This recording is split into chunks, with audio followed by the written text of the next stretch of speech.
Baik, bismillahirrahmanirrahim. Assalamualaikum warahmatullahi wabarakatuh. Waalaikumsalam warahmatullahi wabarakatuh. Hidup mahasiswa. Hidup. Baik, kembali lagi bersama kami di Dewan Eksekutif Mahasiswa IAIN Bone Podcast Education ke episode 14. Baik, seperti dengan episode-episode sebelumnya, kali ini kembali lagi bersama Dema IAIN Bone, khususnya Kementerian Komunikasi dan Informasi kembali menghadirkan orang-orang hebat. Tentunya masih berada di orang internal IAIN Bone itu sendiri, tapi merupakan orang eksternal dari Dema IAIN Bone, yaitu Ketua dari Lembaga Kajian Qur'ani IAIN Bone. Nah, sebelum memulai percakapan kita lebih lanjut bersama dengan Ketua LKQI, ada pepatah yang mengatakan, tak kenal maka tak sayang. Oleh karena itu, perkenankan saya selaku staff, selaku host pada podcast kali ini, yakni Wardi Saputra, selaku staf dari Kementerian Komunikasi dan Informasi, akan melakukan diskusi bersama dengan Ketua dari Lembaga Kajian Qur'ani. Nah, Assalamualaikum Kak. Waalaikumsalam warahmatullahi Baik, bagaimana kabarnya pada hari ini? Alhamdulillah baik. Baik. Seperti yang terlihat sekarang. Ya, Alhamdulillah. Walaupun di masa COVID 2022, tetapi masih diberikan kesehatan, nikmat oleh Allah Subhanahu Wa Taala. Oleh karena itu, mungkin sesuai dengan pepatah yang tak kenal maka tak sayang maka tak cinta, mungkin bisa diberikan perkenalan sedikit, pengantar untuk mengawali komunikasi kita. Mungkin bisa diperkenalkan nama, prodi, dan juga semester berapa. Bismillahirrahmanirrahim. Assalamualaikum warahmatullahi wabarakatuh. Waalaikumsalam warahmatullahi wabarakatuh. Hamdan wa syukranillah, salatan wa salaman ala rasulillah ma'bad. Tentunya yang pertama-tama dan yang harus kita utamakan, kita jangan lupa berterima kasih kepada Allah Subhanahu wa taala yang telah memberikan kita berbagai macam karunia-Nya, nikmatnya kepada kita, termasuk kita sekarang ini masih dalam kondisi sehat walafiat, segar bugar, dan masih bisa menghirup udara segar pada sore yang cerah ini. Alhamdulillah. Dan selanjutnya tak lupa juga kita berterima kasih kepada sosok idola kita, yaitu Baginda Rasulullah Muhammad SAW, yang harus kita ikuti tauladannya agar kita bisa selamat di dunia dan di akhirat kelak, insyaallah. Allahumma sholli ala Muhammad wa ala ali sayyidina Muhammad. Allahumma sholli wa sallim wa barik alaih. Dan selanjutnya tak lupa juga kami yang mewakili seluruh badan pengurus harian dan juga seluruh anggota dari Lembaga Kajian Qur'ani berterima kasih juga kepada para pengurus Dema yang telah mengundang kami pada kegiatan podcast kali ini. Ya, sebagaimana pepatah tadi mengatakan, tak kenal maka tak sayang, tak sayang maka tak cinta. Maka dari itu, izinkanlah kami memperkenalkan diri. Nama kami pribadi Muhammad Akbar dari program studi Pendidikan Agama Islam kelompok 4, atau bisa dibilang 18P4 semester 7. Kalau alamat kami sekarang, kemarin, dan juga ke depannya insyaallah itu ada di Papolo. Jadi itulah pengenalan singkat dari kami. Ya, Masya Allah sekali. Tentunya berbeda dengan ketua-ketua UKK UKM ataupun beberapa narasumber kita sebelumnya. Di episode sebelumnya, sosok dari LKQI yang digambarkan sebagai UKK UKM yang religius, tentunya memang memiliki public figure ataupun orang-orang yang religius tentunya di dunia LKI itu sendiri. Nah, sesuai dengan namanya tadi, nama ketua kita Muhammad Akbar merupakan mahasiswa dari Fakultas Tarbiyah, wabil khusus merupakan program studi Pendidikan Agama Islam. Sudah ketua LKQI dan juga merupakan program studi PAI, sangat menggambarkan ciri khas Islam itu sendiri. Nah, oke, mungkin Kak bisa mengawali perkenalan kita atau komunikasi kita. Mungkin apa saja kesibukannya, kesibukan non akademik dulu, kesibukan kesehariannya. Kalau kesibukan keseharian akhir-akhir ini cuma di kampus saja, kayak bantu-bantu orang tua. Kalau sekarang musim-musim apa namanya itu kan masih padi lah. Padi ya, sawah ya. Oke, mungkin kalau kesibukan akademis mungkin skripsi atau draft bagaimana Kak? Kalau untuk draft belum, masih fokus organisasi. Insya Allah kalau selesai nanti kepengurusan ini baru digas. Ya, oke. Karena sibuk mengurusi organisasi, tetapi mungkin tidak menutup kemungkinan dikerjakan sedikit demi sedikit. Jadi ya seperti itulah tugas dan juga tanggung jawab dari mahasiswa dan juga organisator, khususnya ketua itu sendiri ya Kak. Nah, untuk mengawali lebih lanjut lagi, mungkin bisa diperkenalkan sebenarnya apa itu LKQI, apa itu Lembaga Kajian Qur'ani. Sebelum kita membahas tentang apa itu LKQI, sebagaimana dengan orma-orma yang lain, tentunya memiliki ciri khas tersendiri dari salamnya. Maka dari itu kami perkenalkan dulu salam dari LKQI itu sendiri. Ketika saya mengatakan salam kiroah, mungkin bisa kita ikut salam kiroah. Bisa dites, salam kiroah. Salam. Baiklah. Mengenai LKQI, kalau kita berbicara tentang apa sih itu LKQI, tentunya itu tidak pernah jauh dari asal usulnya LKQI itu sendiri. Pertama-tama apa itu LKQI? LKQI itu adalah singkatan dari Lembaga Kajian Qur'ani, yang Lembaga Kajian Qur'ani ini merupakan organisasi yang berada di dalam ruang lingkup internal kampus IAIN Bone yang bergelut di bidang keagamaan. Ini bergelut di bidang keagamaan, karena yang bergelut di bidang olahraga ada Porsa, bergelut di bidang kesenian ada SSB, bergelut di bidang perempuan kan ada FUIM dan lain sebagainya. Ini bergelut di bidang keagamaan. Selanjutnya mengenai LKQI ini, asal usulnya LKQI ini awal mulanya itu dibentuk pada hari Selasa pada tanggal 12 April tahun 2004. Jadi mungkin perlu diingat atau perlu dicatat 12 April itu harlanya LKQI. Ya. Kalau mau dihitung-hitung dari tahun 2004 sampai sekarang itu kira-kira umurnya LKQI itu sudah 17 tahun. Kalau manusia itu artinya sudah balik, sudah dikenai kewajiban untuk melaksanakan syariat. Ya, kurang lebih seperti itu. Kemudian organisasi ini baru resmi menjadi unit kegiatan mahasiswa atau yang sering dikenal atau yang disingkat dengan UKM itu pada hari Rabu 23 Februari tahun 2005. Yang namanya pada waktu itu belum LKQI, tapi namanya pada waktu itu adalah Lembaga Pengembangan Tilawah dan Hifzil Quran atau yang sering disingkat dengan LPTHQI. Namun pada namanya LPTHQI itu tidak semua dari teman-teman mahasiswa bisa bergabung di LPTHQI. Yang bisa bergabung hanyalah teman-teman dari alumni pesantren atau teman-teman yang memiliki basic atau bakat di bidang tilawatil Quran wa hifzil Quran. Namun seiring berjalannya waktu, tepat pada tanggal 3 Januari tahun 2008 pada hari Kamis, itu sesuai dengan hasil muktamar yang ketiga, LPTHQI resmi berubah nama menjadi Lembaga Kajian Qur'ani atau yang sering disingkat dengan LKQI Stain Watampone. Namun karena kampus pada tahun 2018 berganti nama menjadi IAIN Bone, karena LKQI berada di dalam naungan, di bawah naungan IAIN Bone, maka otomatis ikut juga berganti nama menjadi LKQI IAIN Bone. Jadi itulah sejarah singkat mengenai LKQI itu sendiri. Jadi awalnya LPTHQI karena dirasa tidak bisa menaungi semua mahasiswa dan juga hanya terbatas orang-orang yang bisa bergabung dengan LPTHQI ini. Jadi pada saat muktamar ketiga berubah nama, beralih nama menjadi Lembaga Kajian Qur'ani. Sehingga mahasiswa yang mungkin bisa bergabung dengan LKQI ini. Jadi sebenarnya bisa digambarkan bahwasanya apakah benar LKQI ini hanya menerima orang-orang yang bisa bergelut dengan Al-Quran atau beragama, atau bisa orang-orang belajar dalam LKQI itu sendiri, Kak? Karena mungkin mahasiswa sedikit takut atau tidak ingin join ke LKQI karena merasa malu atau insecure. Mungkin bisa dijelaskan. Kalau awal mulanya pada waktu LPTHQI memang itu hanya orang-orang tertentu. Maka mengapa harus berganti nama? Inilah salah satu alasannya mengapa harus berganti nama menjadi Lembaga Kajian Qur'ani, karena pada waktu itu banyak anak-anak atau teman-teman dari mahasiswa yang kita prihatin, artinya kita ingin membantu kampus untuk masalah-masalah pembacaan Al-Qur'annya atau masalah-masalah keagamaan ini. Jadi ketika sekarang sudah berganti nama menjadi Lembaga Kajian Qur'ani, itu sudah mengumum siapapun bisa belajar, jadi tanpa terkecuali. Jadi sudah tidak ada sekat lagi antara orang yang pintar atau ahli dalam bidang Al-Quran, agama, dan juga mahasiswa yang mau belajar. Intinya itu inti kuncinya, mau belajar. Ya, itu adalah kuncinya, bahwasanya semua mahasiswa yang mungkin mahasiswa IAIN Bone bisa bergabung atau join di LKQI itu sendiri. Jadi tidak perlu takut lagi. Jadi di sana banyak sekali media pembelajarannya, betul Kak ya? Selanjutnya Kak, bisa dijelaskan bagaimana sih struktur organisasi yang dimiliki oleh Lembaga Kajian Qur'ani itu? Kalau mengenai struktur organisasi dari LKQI itu sendiri, bisa dibilang kan semua ormawa itu memiliki struktur tersendiri. Namun struktur LKQI itu berbeda. Yang pertama kan di atas itu ada pengarah.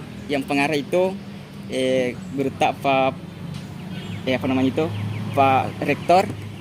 Kemudian di bawahnya ada penanggung jawab, di bawahnya itu pengarah, ada penanggung jawab itu Power Rank 3. Kemudian di bawahnya Power Rank 3 ada di situ pembina. Kemudian di bawahnya itu sedikit ada lagi di situ Dewan Syuro. Di bawahnya Dewan Syuro barulah ketua umum, kemudian di bawahnya ketua umum, di bagian sebelah kanan itu sekretaris umum, kemudian di bawahnya sekretaris umum ada sekretaris 1 dan sekretaris 2. Kemudian di bawahnya sekretaris umum di sebelah kiri sedikit, kalau kita menghadap ke sana kan sebelah kiri sedikit itu ada bendahara, kemudian di bawahnya bendahara ada wakil bendahara.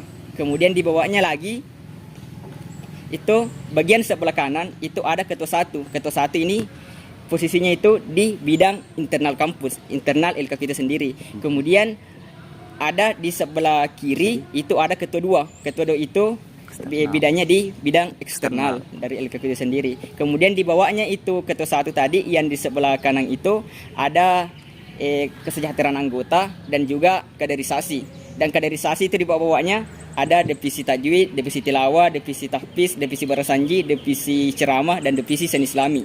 Kemudian di bawahnya tadi itu yang sebelah kiri ketua 2 itu ada publik dan pengembangan jaringan. Di situ beserta anggota-anggotanya.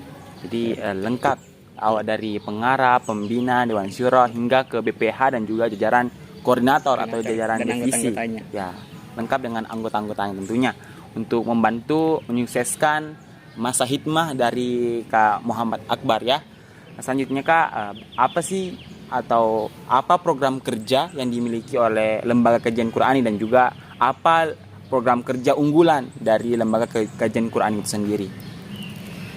Kalau berbicara dari program kerja, tentunya program kerja itu banyak sekali. Tidak bisa disebut satu persatu, namun kita hanya berbicara tentang program kerja ciri khas. Karena kalau program kerja unggulan itu bisa dibilang semua program kerja itu diunggulkan. Karena kenapa? Itu semuanya sangat menunjang. Ada semua kegunaannya, itu semuanya diunggulkan.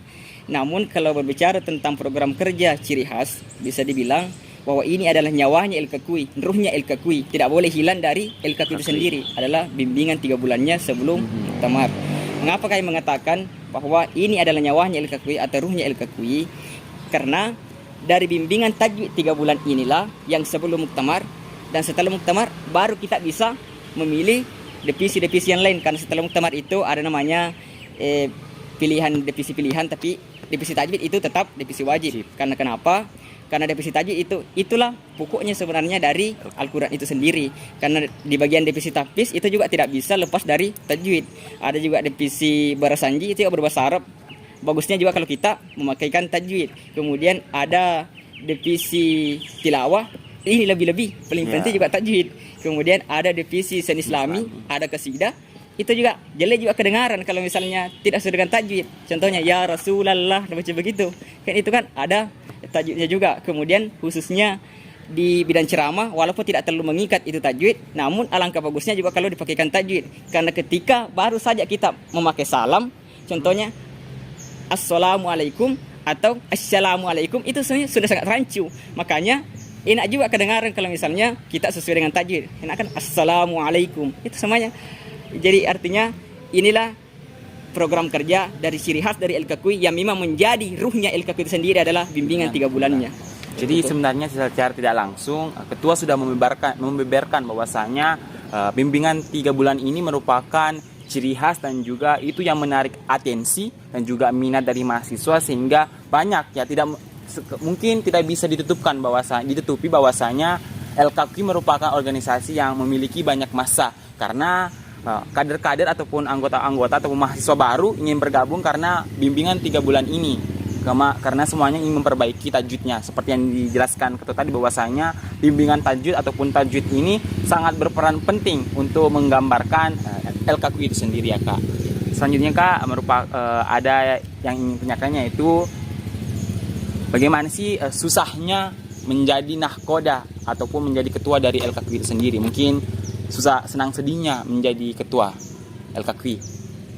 Sebenarnya kalau berbicara tentang senang sedihnya, walaupun kita tidak menjadi ketua, itu pasti juga akan selalu ada itu. Karena itu adalah 2 hal yang timbal balik. Kalau tidak senang, ya susah, atau sedih. Kalau tidak sedih, ya senang. Tentunya itu tidak bisa terpisah. Namun di saat menjadi ketua, bisa dibilang itu kadang lah kalau kita mau merasa kadang, tapi ketika kembali lagi melihat dari antusias dari teman-teman, semuanya akan menjadi ringan. Karena terkadang kita kadang pusing, tapi karena baru saja melihat muka-muka teman-teman kita dan yang bekerja sama, langsung kita segar bugar kembali. Stresnya Jadi artinya berkurang. Jadi artinya tentang susah dan senang itu tergantung suasana hati saja kalau bagi kami. Jadi suasananya bisa dibangun. Artinya tergantung orang-orang yang bisa diajak bekerja sama. Selanjutnya Kak, karena saat ini tentunya banyak sekali kebijakan-kebijakan dari kampus. Nah, karena kami mengundang ketua dari LKQI, jadi kami ingin mengetahui bagaimana sudut pandang ketua LKQI dan juga terkait kebijakan-kebijakan kampus. Bagaimana pandangannya terkait kebijakan-kebijakan kampus yang diberikan. Dan juga wabil khususnya itu pada saat pandemi, karena saat ini pandemi, jadi mungkin bisa diceritakan terkait kebijakan kampus terhadap LKQI itu sendiri. Mengenai kebijakan kampus, dan saya rasa dan saya pikir ini sebenarnya sudah dibahas tuntas oleh teman-teman para ketua dan komandan UKK dan UKM yang lain. Namun dalam hal ini kami juga atas nama LKQI tentunya punya sudut pandang tersendiri. Karena sebagaimana sudut pandang itu pastinya tidak pernah lepas dari positif dan negatif. Ada kelebihan dan kekurangan tersendiri dari setiap kebijakan yang ada. Namun karena menurut kami pribadi, kami memakai pandangan dari LKQI itu sendiri, karena kami memakai almater LKQI, maka tentunya pandangan LKQI itu sendiri kami mendahulukan dengan pandangan tabayun, pandangan hikmah. Kita tidak boleh langsung berprasangka buruk, ada namanya husnuzon terlebih dahulu. Karena kami yakin dan percaya semua para pengurus kampus beserta jajarannya, guru-guru yang ada di kampus Yayan Bone tentunya menginginkan kebaikan yang ada pada kampus ini. Tidak ada yang menginginkan keburukan pada kampus ini. Dan kita pun sama menginginkan kebaikan, tapi tujuan kita sama, namun cara pandang kita atau cara perlakuan kita yang berbeda. Jadi itulah sudut pandang kami yang pertama. Kemudian mengenai yang kedua, karena kami sendiri adalah orangnya bisa dibilang suka perbedaan, suka yang berbeda-beda. Makanya sering dianggap oleh teman-teman itu aneh tapi unik. Kalau dalam bahasa tajwidnya itu ada namanya gorib, bacaan gorib itu artinya aneh, lain daripada yang lain. Jadi kami memandang dengan sudut pandang yang berbeda, bahwa karena kenapa? Karena bahasa LKQ-nya seperti ini. Wa asa antakrahu syai'a wa huwa khairul lakum. Boleh jadi kamu membenci sesuatu, wa huwa khairul lakum, padahal ia amat baik bagimu. Wa asa antuhibbu syai'a wa huwa syarrul lakum. Dan boleh jadi kamu menyenangi sesuatu, mencintai sesuatu, wa huwa syarrul lakum, padahal ia amat buruk bagimu. Maka itulah alasan kami memandang dengan pandangan husnuzon. Ini diberlakukan pasti ada alasan dan hikmah di baliknya. Kalau kita memang ingin memandang dengan pandangan sudut mata atau pandangan perasaan itu sendiri, tentunya kalau kita ingin melihat kebijakan kampus beserta aturan-aturannya, tentunya ini sangat memberatkan bagi kita kelihatannya. Namun kalau kita ingin menganalogikan, ini bisa dibilang sedia payung sebelum hujan. Karena kenapa kami mengatakan seperti itu? Karena kalau kita ibaratkan itu payung itu terkadang sangat susah dicari. Kalaupun kita sudah mendapatkan payung itu, terkadang kita juga harus membelinya dengan harga yang sangat mahal atau yang cukup mahal. Namun setelah kita mendapatkan payung itu dan tiba-tiba hujan itu payung itu tentunya sangat membantu. Kita tidak akan basah kuyup, kita tidak akan kehujanan. Seperti itulah yang bisa kami paparkan mengenai kebijakan kampus. Artinya apa? Kampus itu sangat membimbing kita, sangat menuntut kita, mengajarkan kepada kita agar lebih mempersiapkan terlebih dahulu sebelum kita melakukan kesiapan mengenai apa yang kita lakukan nantinya, mengenai program kerja yang ingin kita lakukan. Artinya kita harus lebih mempersiapkan terlebih dahulu, barulah kita berkegiatan. Jadi kalau kita melaksanakan dulu segala kebijakan kampus beserta aturannya, jadi tidak ada lagi yang perlu kita khawatirkan mengenai kegiatan-kegiatan yang akan kita lakukan nantinya. Atau istilah lain yang mengatakan hak dan kewajiban, penuhi dulu kewajiban baru meminta hak. Maka kampus seperti itulah. Jadi itulah yang kami bisa paparkan mengenai kebijakan kampus itu sendiri. Jadi ketua khususnya dan juga beberapa BPH selalu husnuzan terhadap apa-apa ataupun apa yang menjadi kebijakan kampus. bahwa tentunya ada sisi hikmahnya terhadap LKQ itu sendiri. Dan juga memang perlu dipahami bahwasanya saat ini situasi dan kondisi juga tidak memungkinkan sehingga mungkin kampus bisa mengeluarkan kebijakan seperti itu. Nah, selanjutnya Kak, dari kebijakan kampus mungkin ada sedikit unek-unek atau ada sedikit masukan yang ingin diberikan terhadap kampus tercinta kita, kampus hijau kita, dan juga mungkin beberapa perangkat-perangkatnya, mungkin dalam hal prodi dan juga stafnya atau mungkin dosennya atau mungkin bisa mahasiswanya, bisa apa yang diberikan masukannya. Kalau masukan untuk kampus tercinta, kalau bagi kami ini hanyalah persoalan harapan saja. Persoalan harapan saja. Bagaimana agar regulasi itu ada yang tidak hanya memandang kami sebatas unit kemahasiswaan yang hanya melalui ajakan secara lisan saja yang tidak begitu mengikat mahasiswa.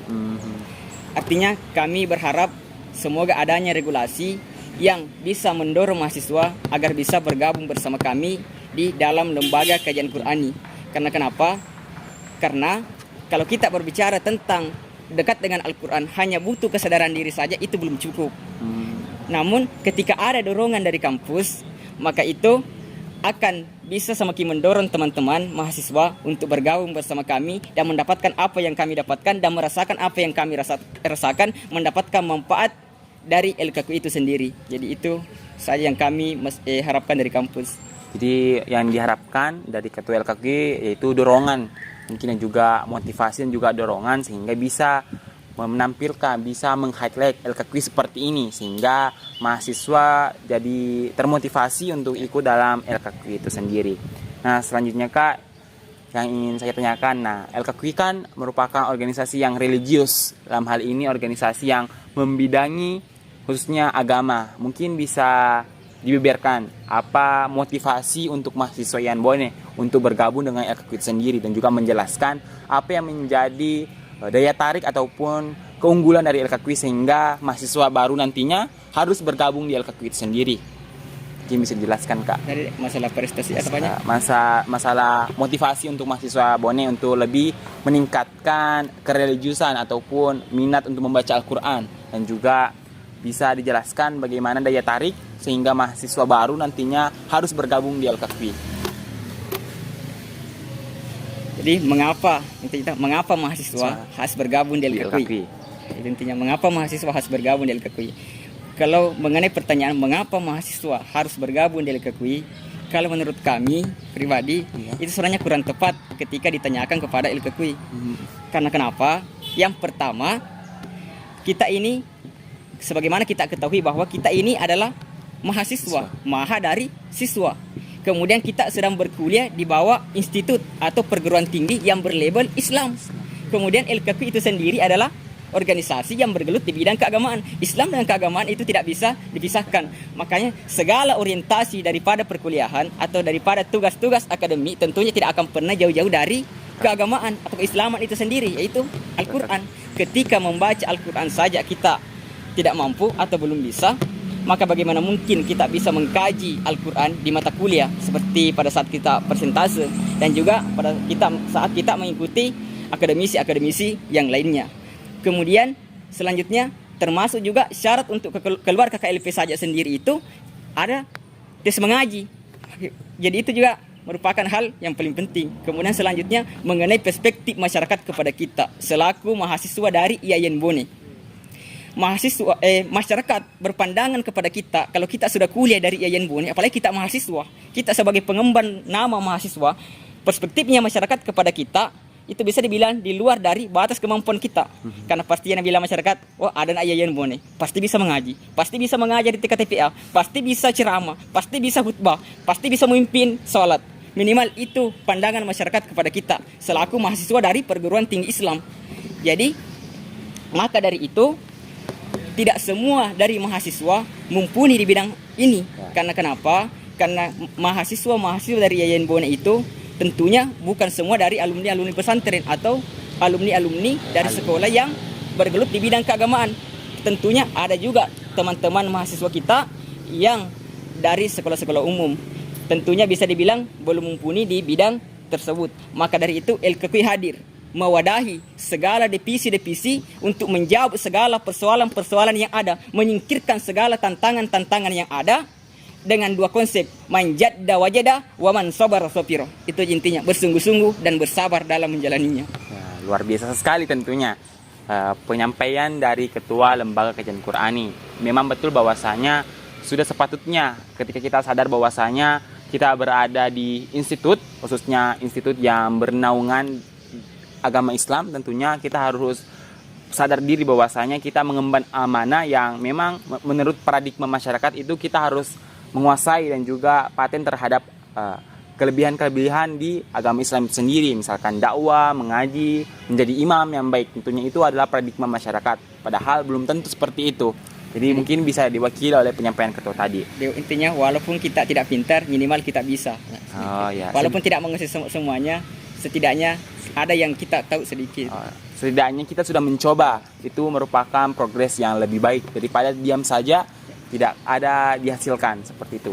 Nah, seperti yang dikatakan tadi bahwasanya karena merupakan ketua LKQI di samping kita, sosok hebat di LKQI, mungkin bisa digambarkan atau bisa dibacakan sedikit ayat Al-Quran sehingga bisa menggambarkan ini adalah LKQI. Dan juga banyak sekali yang request tentunya pada saat ketua LKQI. Mungkin bisa diberikan ayat, dibacakan ayat untuk menggambarkan seperti ini loh LKQI. Khususnya bidang tilawah mungkin Kak. Mungkin bisa dibacakan sedikit ayat. Ya. Sebelum itu tentunya sebenarnya sebelum kita menjadi ketua dari LKQI itu sendiri, minimal kita menguasai 3 bidang. Kan dalam LKQI itu sendiri ada 6 divisi.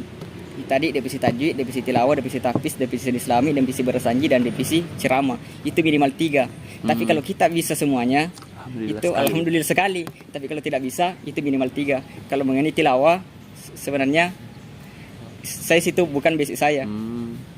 Tapi kalau misalnya mengaji biasa atau insya Allah bisa.